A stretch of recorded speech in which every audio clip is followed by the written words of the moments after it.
ST कर्मचाऱ्यांचा दुसऱ्या दिवशीही आंदोलन, पगारवाढ मिळेपर्यंत कर्मचारी आंदोलनावर ठाम, सरकार खासगी चालक पाचारण करण्याच्या तयारीत। एसटी कर्मचाऱ्यांचा संप बेकायदेशीर, औद्योगिक न्यायालयाने ठरवला संप बेकायदेशीर। पुण्यात बुधवारी काँग्रेसची महत्त्वाची बैठक, पश्चिम महाराष्ट्रातील जागांबाबत करणार मंथन।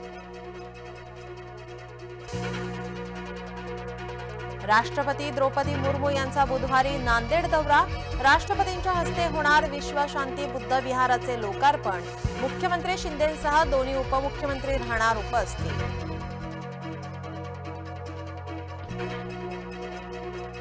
आदित्य बुधवारी मराठवाडा दौऱ्यावर, मराठवाड्यातील पूरस्थितीची करणार पाहणी, आदित्य साधणार शेतकऱ्यांशी संवाद।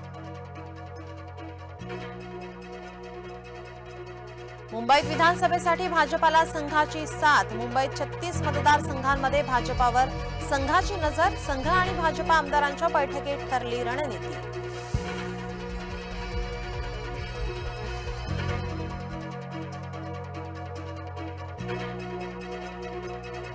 $2.25 लाख कोटी संरक्षण साहित्याची खरेदी, मोदी सरकारचा महत्त्वपूर्ण निर्णय, संरक्षण मंत्रालयाकडून सैन्याचं सशक्तीकरण।